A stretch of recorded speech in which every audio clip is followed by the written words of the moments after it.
Seandainya kita jujur, Allah akan tunjukkan keajaiban yang luar biasa loh dalam hidup kita.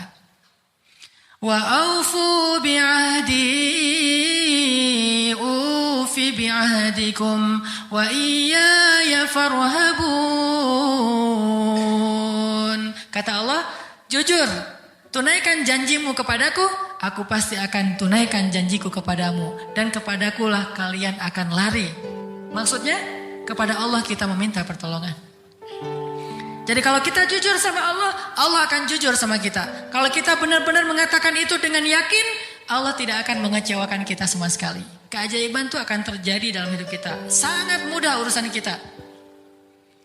Saya sendiri sering membuktikan ini dan sering benar. Kalau ada yang keliru itu karena saya masih belum baik imannya. Misalnya contoh sederhana mau ceramah. Ceramah yang menurut saya paling beban adalah di sini. Di depan teman-teman semuanya. Kenapa? Karena saya selalu berharap ceramah sederhana saya itu benar-benar bisa menjadi suatu kebaikan yang bisa dibawa pulang oleh teman-teman sekalian. Pengen banget tidak mengecewakan. Jadi saya bukan perform untuk menghibur, tapi perform untuk memberi sesuatu yang kita cari bersama kan. Kita cari ilmu, kita cari iman. Kita pengen datang ke majelis taklim itu pengen tajdidul iman, memperbaharui iman. Maksudnya pulang dari sini tambah yakin pengennya kan gitu ya. Pulang dari sini tambah semangat beramal soleh. Pulang dari sini semakin yakin untuk bergantung kepada Allah. Itu membuat saya terbeban. Ya Allah, jangan sampai penampilan saya buat mereka kecewa. Bukan karena pengen dielu-elukan ustadznya keren atau apa. Enggak. Biar mereka tidak sia-sia waktunya datang ke sini. Terus gimana caranya? Saya akan berzikir. Salah satu zikir yang selalu saya baca, Rabbi syrah li sadri wa yassir li amri wahlul 'uqdatam min lisani. Dan wahlul 'uqdatam min lisani saya ulang berkali-kali. Kenapa? Saya khawatir saya tidak menyampaikan sesuatu dengan jelas dan baik sehingga teman-teman tidak memahami. Wa yassir li amri wahlul 'uqdatam min lisani yafqahuna qawli. Artinya doa Rabbi syrah li sadri itu benar-benar memudahkan urusan. Termasuk kalau misalnya kita lagi ada masalah sama seseorang. Kita doa ya Rabbi mudahkan urusan saya. Mudah enggak? Kalau kurang mudah berarti kita belum benar-benar jujur dalam kalimat kita kepada Allah. Jujur gimana? Kita yakin enggak sih Allah yang memudahkan urusan kita? Kalau kita yakin banget Allah akan tunjukkan keajaiban yang luar biasa. Seperti cerita kemarin tuh. Dua orang yang saling berhutang kan. Yang satu memberi hutang dan bertanya siapa saksinya? Kata yang berhutang, Allah saksinya, boleh enggak? Kata yang memberi hutang, oh boleh, Allah itu sebaik-baik saksi dan itu jujur, yakin gitu. Coba kalau kita lakukan itu sekarang, mungkin kita akan dikhianatin, akan dirugiin sama banyak orang. Kenapa? Karena enggak yakin banget kepada Allah SWT. Masih ada sedikit, setitik ragu. Ntar kalau dia bohong gimana? Bukankah ada Allah? Ntar kalau dia lupa gimana? Bukankah ada Allah? Ntar kalau dia berubah pikiran gimana? Bukankah ada Allah? Ntar kalau dia hilang tiba-tiba gak membayar hutang gimana? Bukankah ada Allah? Bukankah ada Allah ini jarang kita ucapkan? Kita masih ragu walaupun kita mengatakan hasbiyallah, hasbunallah. Makanya jarang ngelihat keajaiban. Padahal kalimat itu kalimat-kalimat yang mukjizat, powerful. Tabarakalladzi biyadihil mulk. Wa huwa ala kulli syai'in qadir. Percaya enggak kita dengan ayat itu? Jawab dengan hati kita masing-masing. Kalau kita percaya, baru terjadi keajaiban dalam hati kita. Tahu gimana kalau istri lagi marah? Oh, belum tahu ya? Ya udah deh ganti contoh. Orang tua. Saya lupa aja nih kalau saya di hadapan para jomblo fisabilillah. Kalau istri lagi marah, padamkan marahnya itu bukan dengan hadiah dunia dulu. Itu buat kita ragu sama Allah dan mengandalkan materi. Pas marah, tunjukin. Mau ke Lombok, Bali, Jogja, atau Maldives. Pasti dia pilih Maldives tuh. Pas dia pilih Maldives, kita nangis. Kenapa? Dananya gak cukup. Makin marah dia tuh. Jangan nawarin materi dulu untuk meredakan marah seseorang. Karena kita akan bergantung kepada materi itu. Ternyata ampuh. Kalau dia marah saya kasih tuh brosur. Brosur doang. Kalau lagi marah, nonton yuk. Pelan-pelan reda marahnya berarti efektif. Nonton cukup bagi saya. Pas lagi marah, ada kafe baru loh, enak tuh makanannya, terutama tuh misalnya green tea-nya, milkshake tuh paling enak tuh se-Bandung. Reda marahnya, milkshake cukup bagi saya, kan? Bukan hasbiyallah, hasbiya milkshake. Kenapa bisa gitu? Karena ketika kita mau meredakan marah seseorang itu kita menggunakan materi. Atau menggunakan bahasa-bahasa ngegoda, ngerayu, gombal tadi. Tapi kan lama-lama agak-agak habis juga ya bahan menggombal ya. Harus buka, jadi teman-teman bisa ke Gramedia mungkin beli buku dengan judul Kumpulan Gombal-Gombal Efektif. Udah teruji, banyak yang menggunakan gombal ini dan berhasil meredakan amarah. Mungkin, tetapi itu berarti kita tidak mendapatkan yang paling luar biasa. Sehingga suatu saat kita akan kewalahan sendiri. Berapa sering kita bisa memberikan materi, memberikan brosur, memberikan kafe, memberikan nonton, memberikan hiburan, entertain segala macam. Berapa sering? Coba sesekali ketika menghadapi seseorang yang marah, andalkan Allah. Pas mau ketemu orangnya, ya Rabbi, ya Rabba Ibrahim, wahai Tuhan Ibrahim, padamkanlah amarah istri saya sebagaimana engkau memadamkan api bagi Ibrahim. Terus temuin, kalau masih marah, ya Allah astagfirullahaladzim, berarti saya belum jujur nih, masih belum yakin sama Allah, istighfar lagi, ya Allah padamkan. Masih marah, ya Allah padamkan. Terus saja sampai yakin. Kalau kita yakin itu berubah loh, benar-benar berubah. Kalau nggak bisa langsung, bertahap, tergantung iman. Ada orang yang imannya baru redam amarah seseorang itu 1 jam, berarti imannya iman 1 jam. Ada yang setengah jam, ada yang 10 menit, ada yang begitu ketemu berubah langsung. Sampai orang yang marah itu juga terheran-heran. Kenapa ya? Saya tadi sebetulnya lagi sebel banget sama kamu, tapi pas ngelihat kamu jadi berubah, kenapa ya? Karena Allah.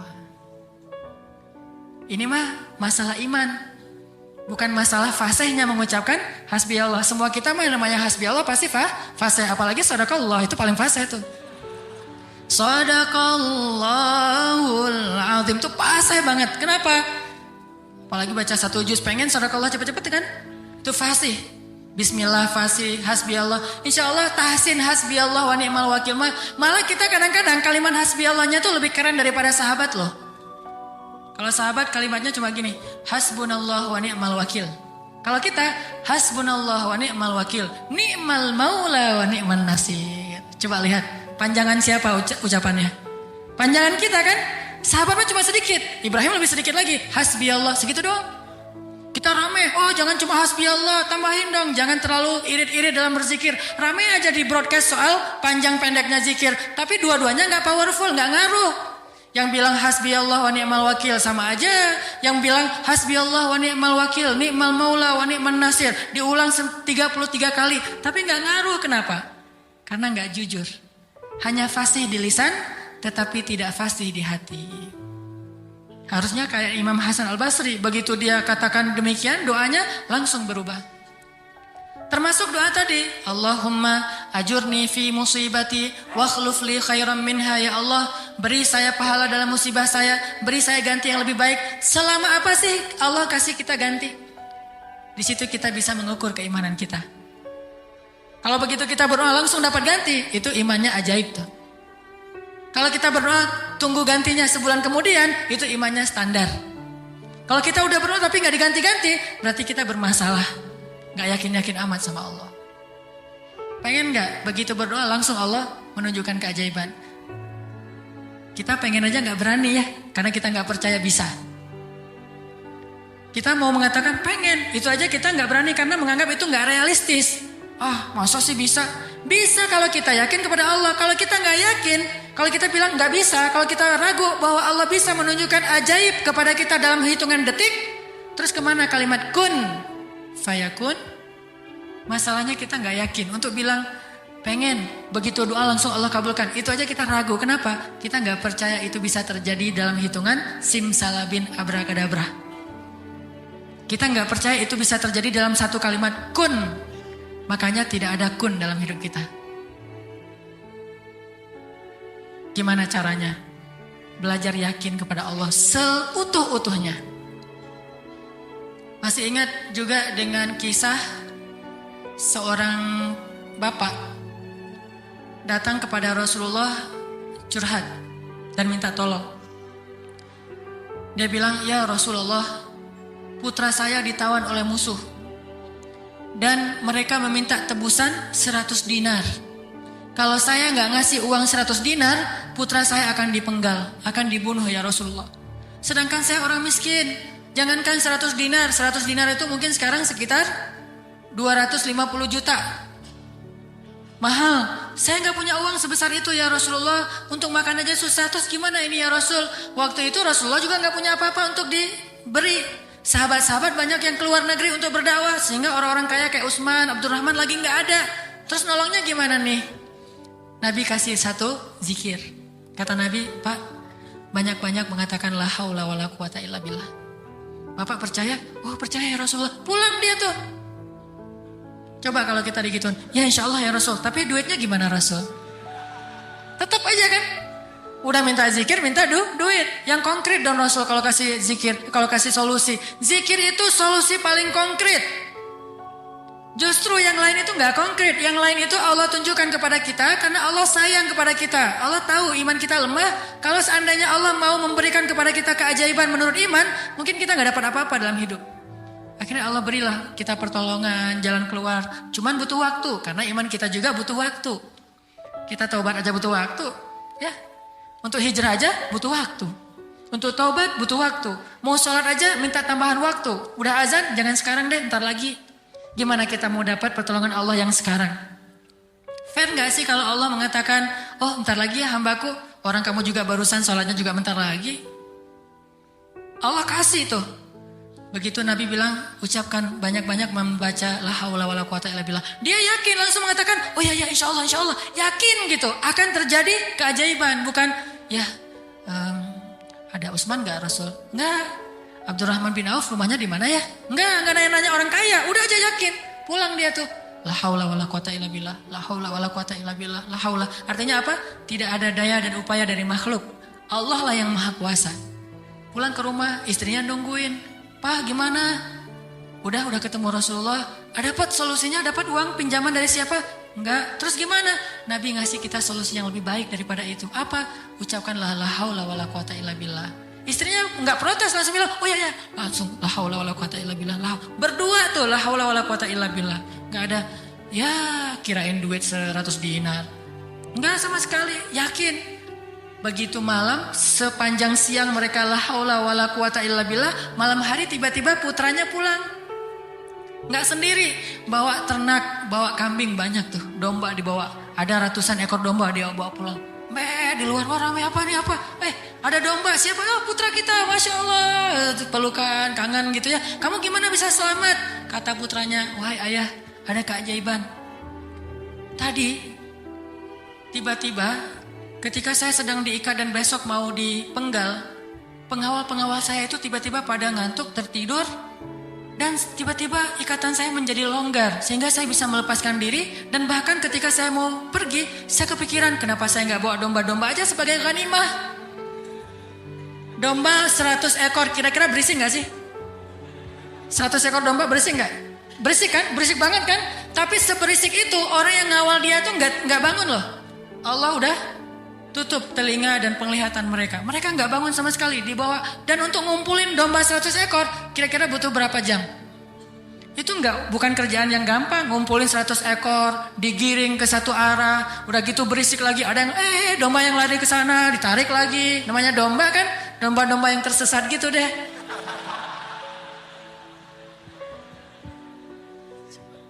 Gimana coba? Tapi pengawalnya nggak bangun sama sekali sampai ke rumah. Pengawalnya mungkin belum bangun atau mungkin nggak akan bangun lagi kali. La haula wala quwata illa billah. Baru ayahnya sadar, Masya Allah, la haula wala quwata illa billah. Dan ini orang yang mengatakan ini nggak disebutkan namanya dalam riwayat. Kenapa? Saking nggak terkenalnya. Berarti orang biasa banget. Tapi orang biasa dengan keyakinan yang luar biasa, Allah akan tunjukkan keajaiban yang luar biasa. Jadi jangan bilang, itu mah Umar, itu mah Utsman, itu mah Abu Bakar. Ini nggak ada namanya malah. Cuma disebut ja'a rajulun, ada seorang laki-laki datang kepada Rasul, gitu doang. Tapi Allah tunjukkan keajaiban yang luar biasa. Kenapa? Imannya. La haula wala quwata illa billah. Sehingga anaknya datang membawa domba, jadi kaya raya. Sama juga dengan cerita Fatimah bintu Rasulillah. Pasti tahu ceritanya. Karena Fatimah capek di rumah, gak ada pembantu, Ali sering berjihad. Akhirnya dia ngurus anak sendiri, anaknya laki-laki lagi, namanya anak laki-laki, bukan bandel, emang dia aktif gitu. Akhirnya Fatimah ngerasa agak berat nih kalau harus ngurus semuanya sendiri, gak punya pembantu. Datanglah ke rumah ayahnya, ayah ya Rasulullah, ayah tahu keadaan rumah tangga saya bersama Ali. Ali orang yang sibuk bekerja, membela agama Allah, berdakwah, berjihad. Saya sendiri di rumah gak ada pembantu, boleh gak minta seorang pembantu dari rumah ayah? Kan banyak pembantu Rasulullah yang jadi relawan tuh. Kata Rasulullah, ya Fatimah, mereka itu bukan pembantuku tetapi pembantu kaum muslimin. Jadi gak mau dikasih kepada urusan keluarga. Maka pulanglah Fatimah. Oh ya ayah gak apa-apa, pulang nih bersama Ali, gak dapat apa-apa. Nabi kan gak enak hati karena Nabi sayang banget dengan putrinya ini, putri kesayangan Nabi banget di antara putri-putrinya, Fatimah Az-Zahra. Akhirnya Nabi menyusul Fatimah ke rumahnya. Assalamualaikum, waalaikumsalam, dibukain pintu. Ya Fatimah, ya Ali, la tahzana, janganlah kalian bersedih. Mau aku kasih yang lebih baik daripada pembantu? Oh apa ayah? Kirain robot-robotan atau apa gitu ya. Pembantu yang dalam bentuk robot kan tinggal beli baterai aja tiap bulan atau dicas gitu. Apa ya ayah yang lebih baik daripada pembantu? Kita tahu, kata Rasulullah sebelum tidur, bacalah zikir ini, ayat ini, maka insya Allah itu lebih baik daripada pembantu. Mereka protes nggak? Enggak. Oh ya, sami'na wa ata'na. Diamalin tuh, nggak pernah tinggal. Dan selamanya mereka nggak punya pembantu, tapi nggak pernah mengeluh lagi. Allah berikan mereka jalan keluar. Jalan keluarnya adalah dikuatkan hati dan kesabarannya. Itu keajaiban.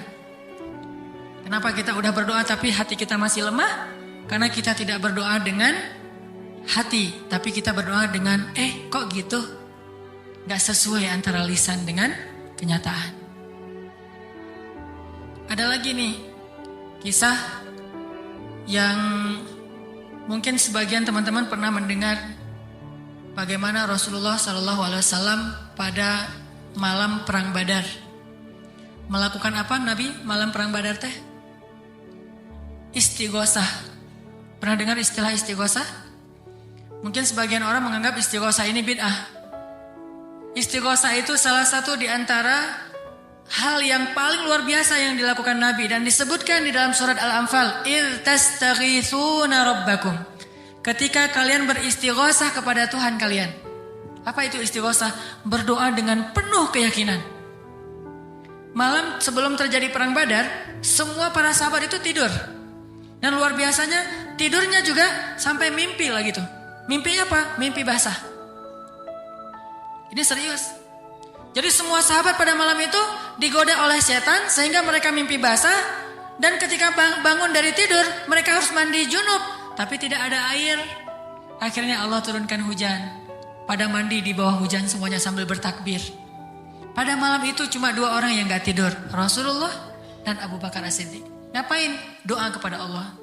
Salah satu yang terekam dalam sejarah di antara doa Nabi pada malam perang Badar apa? Ya Allah, seandainya besok kami semuanya terbunuh, maka saya khawatir tidak ada lagi orang yang menyebut namamu di muka bumi. Tolonglah hamba-hambamu ini ya Allah. Terus berdoa dan mengangkat tangannya tuh gak gini. Tapi ngangkat tangannya tuh gini. 2 tangan. Nabi berdoa dengan mengangkat tangan setinggi-tingginya. Rabbi gitu. Terus berdoa kayak gitu sampai syal Nabi jatuh, ditaruh lagi oleh Abu Bakar. Jatuh dan menangis sampai basah janggutnya Rasulullah SAW yang mulia. Kemudian Abu Bakar yang sedih mengatakan, ya Rasulullah hasbuk. Cukup ya Rasulullah, Allah sudah mendengar doamu, cukup. Nabi gak cukup, terus saja berdoa. Apa yang terjadi besok? Allah utus malaikat ribuan untuk menolong Rasulullah dan para sahabat. Dan kita lihat hasil perang Badar. Bukan karena dia Rasulullah, tetapi karena imannya adalah imannya seorang Rasulullah. Kalau kita punya iman minimal dekat atau mirip dengan imannya seorang Nabi, Allah akan tunjukkan mukjizat yang mirip dengan seorang Nabi yang disebut dengan karomah. Itulah keajaiban. Jadi bukan mustahil. Kalau kita tidak pernah melihat keajaiban, itu pasti karena kita masih belum selaras antara lisan dengan hati kita. Masih ingat kalimat Nabi ditodong dengan pedang, dihunuskan pedang lagi istirahat di bawah pohon? Nabi lagi istirahat nih. Tiba-tiba datang orang Badui, orang kafir, menghunuskan pedang di leher Nabi. Dan itu benar-benar mau membunuh Nabi. Nabi seorang diri, sahabat jauh. Terus laki-laki itu mengatakan, "Ya Muhammad, sekarang kamu sendiri. Kalau saya akan membunuh kamu sekarang, siapa yang bisa menolong kamu?" Rasulullah dengan tenang dan mantap mengatakan, "Allah." Kalimat Allah itu membuat laki-laki tadi gemetar dan jatuh pedangnya. Coba, ini kalimat Allah kayak gimana? Coba kita ucapkan Allah, ada yang gemetar nggak? Allah, apaan? Nggak dengar? Ya. Biasa aja. Jadi kalau ada musuh, misalnya kita lagi marahan nih di jalan, ada orang yang marah, pengen ngancam kita, Allahu Akbar. Dia langsung gemetar gitu, langsung tunduk, langsung gak bisa berdiri. Berarti ini Allahu Akbar kita ini udah benar-benar powerful. Tapi kenyataannya kan gak pernah kan. Kita bilang Allah terus orang gemetar gara-gara kata-kata kita. Rasul bisa kayak gitu loh. Jadi kalimatnya sama yang kita ucapkan dengan yang Rasulullah ucapkan. Tetapi hatinya beda. Nabi mengatakan Allah gemetar tangannya, jatuh pedangnya, diambil oleh Nabi. Dihunuskan ke leher orang itu. Nabi bertanya, "Sekarang kalau saya mau membunuh kamu, siapa yang nolong kamu?" Kata dia, "Engkau wahai Muhammad. Cuma engkau yang bisa menolong saya dan menyelamatkan saya." Akhirnya Nabi membiarkan dia pulang dan dia akhirnya pulang dalam keadaan selamat dan menyebar.